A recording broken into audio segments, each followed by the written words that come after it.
Hello there, my name is John, and I'm here today to talk about a synthesizer which I built during lockdown.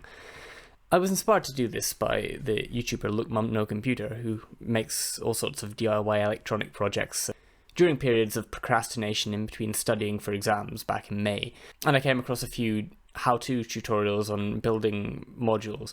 So for most of the core modules, or at least all the ones that he had videos on, I followed those tutorials in order to make my core modules, and then there were a few things that I wanted that he didn't have videos on, so I found schematics elsewhere. All of the modules I built were built in the manner of the DIY videos, which I'll link in the description, which is sort of built on stuff called stripboard, which is a kind of circuit board for prototyping, which is very convenient and easy to use for people who don't have the facilities to print their own circuit boards.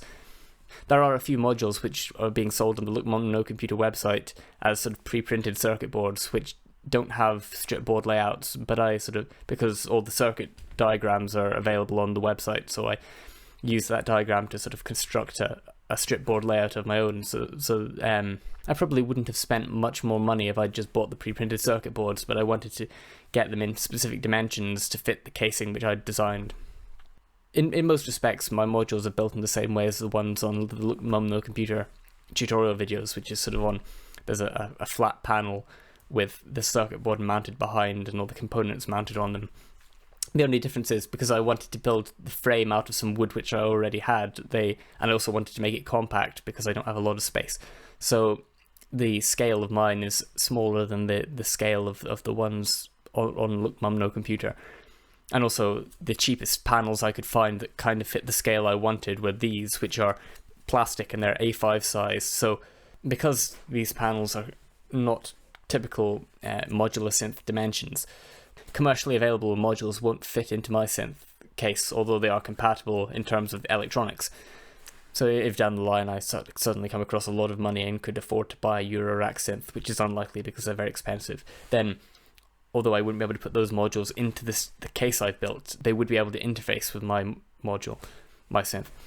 I'm not going to go into any great detail about how I built the synth because I was basically just following tutorials, but I will quickly show you my synth. I'll give a quick overview of the sort of structural design. The main way that it differs from the constructions on the Look Mum No Computer tutorial videos is in terms of the structural. Well, it's mostly down to the casing. So this is my synth. The front, as you can probably see, is made up of multiple panels, which all originally look like this, although I drilled holes in them for all the connections and knobs and things to fit on. Using the very advanced method of a permanent marker, I've labelled what all the knobs do. The two end pieces of the case, here and here, were once one piece of wood, which was roughly a square shape, which I found in my grandparents' garage. So I cut that.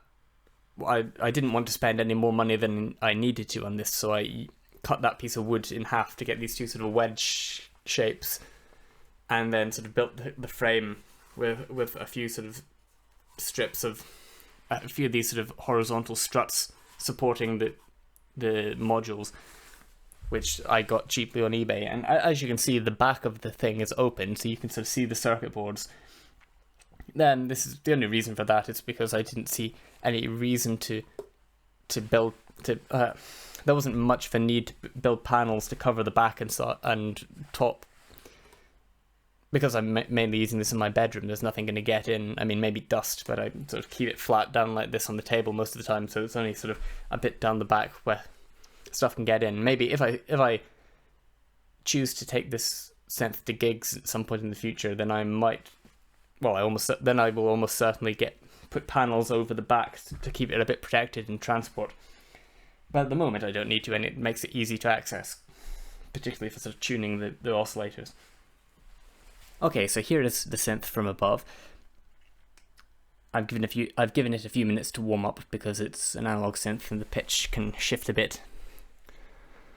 Now, this synth can be played with a keyboard, which I should get to in a bit, but it can also, I think, to understand, to best demonstrate the functions of it, I'll start without a keyboard.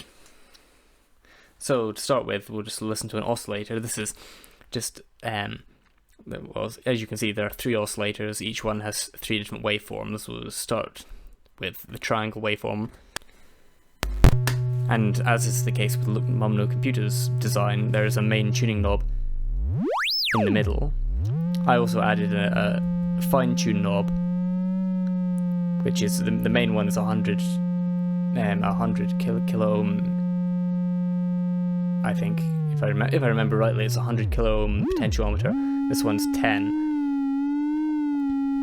because I found it's quite difficult. Well, oh no, actually no, I forget. The design was 100 kilo ohms, but I changed it to a mega ohm because the low, it didn't quite go as low as I wanted it to. And well, I mean, making a cool bass sound is one of the best things about an analog synth, or any synth. One of the first things, at least I want to do. Here's the sawtooth. And here is the square wave, which also has a pulse width adjuster, so I guess it's...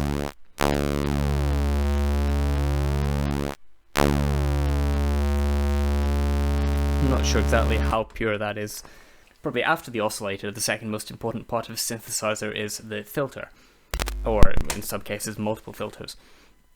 So an interesting, a nice feature of this filter design, which is also from Look Mum No Computer tutorial, which I think this one was based off of the Korg MS-20 filter circuit, but I could be wrong. But it's built using an LM13700 transconductance op-amp. Now, because it's the resonance actually is very high, like you don't need to turn the resonance up very high before it starts to feed back, so you can in fact use this as another oscillator. If I turn this up to about there, you can hear something which is sort of approximately a sine wave. I guess it's probably not purely a sine wave because it's sort of made from feedback. Unfortunately, the cutoff frequency to control voltage ratio isn't quite 1 volt per octave, so I created this circuit here, which is just a basic op-amp amplifier which takes a control voltage input and then outputs the correct scaling it needs so that you can play the filter.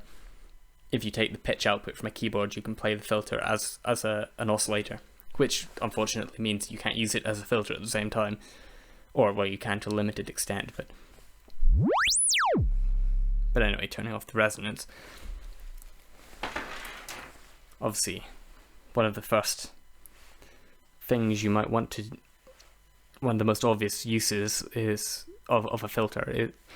One of the most obvious uses of a filter is to take the output of an oscillator and filter it, as the name suggests, cuts low frequencies. So the filter is closed right now. If I open the filter, okay, well the oscillator is down at a ridiculously low frequency. I sort of decided to I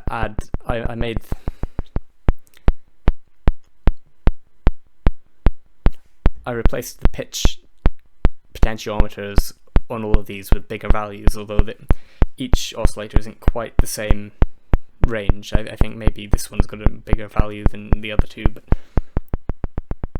but I did that because my LFO circuit that I was trying to build didn't quite work, and it was a circuit I found online, which is why there's nothing in these two bits that say LFO don't actually have any circuits behind them. They're just sort of a bunch of holes. But if we turn this up to the audible range, okay, that's a bit nice filter sound there, and you can turn up the resonance to get more of a sort of vocal kind of sound. And if you turn it up really high, you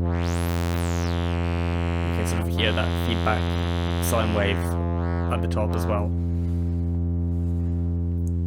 So then, this mixer section is a very simple circuit taken from the Look Mum No Computer website. So I'll just switch it.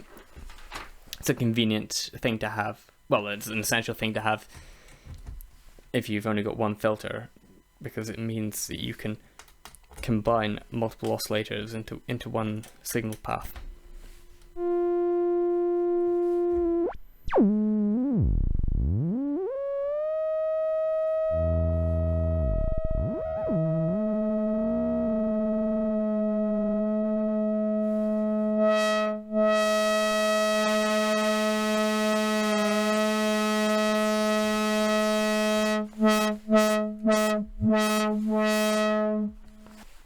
the functions are all pretty much what you'd expect from any analog synth, although being a modular synth means that you've got to patch everything with patch cables, but it also means that you can do things you wouldn't normally do.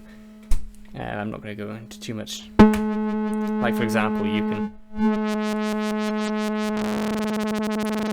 sort of control the cutoff frequency from an oscillator and do all sorts of weird stuff like that.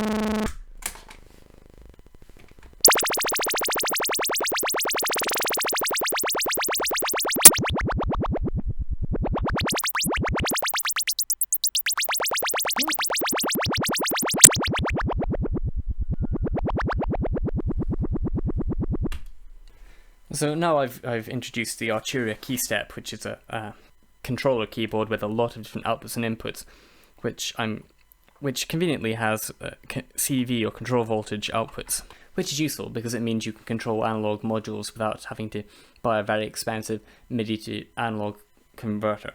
I mean, my ability at the keyboard is very limited. I would certainly not regard myself as a keyboard player, but nonetheless, as I'm not really heavily into electronic music, my main interest in having a synth is in order to sort of play melodic things on it. So I'm patching two sawtooth waves into the filter. Now at this point,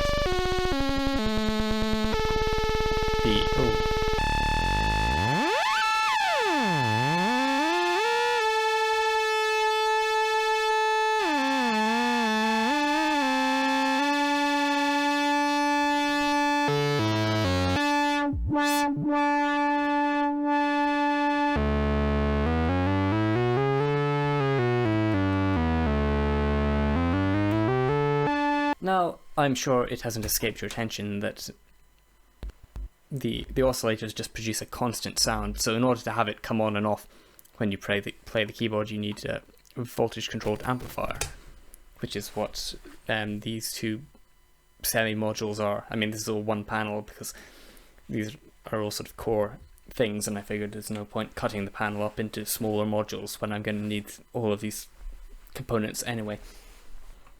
If I just patch the gate out into the control voltage input, and then take the output of the filter into the input of the VCA, now we should have something which... Oh, that's very high.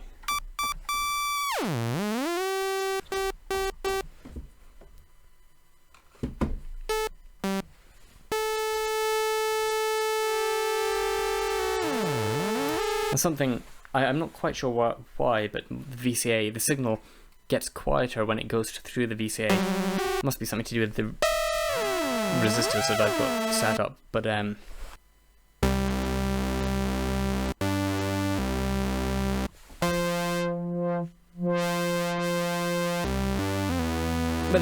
it's not really a problem because I can just boost the signal when I'm recording it or whatever. But I mean, the chips which the oscillators are built on are a bit, the outputs from them are a bit inconsistent anyway. The triangle wave, I think, is like 5 volts, and then the square wave is like 10 volts, or it might be 12, and one of them, they're all sort of different values anyway. So this is a very crude envelope generator, which is based off of a video tutorial. I built this one rather than going for something more advanced because it was a lot cheaper, because it doesn't have any complicated, or it doesn't have any expensive chips in it. It's just got, I think it's just got 1 or possibly 2 op amps. Although when I get around to it, I'm going to build another module with 3 ADSR envelope generators, but for the moment this is suitable for all the sort of tinkering that I do.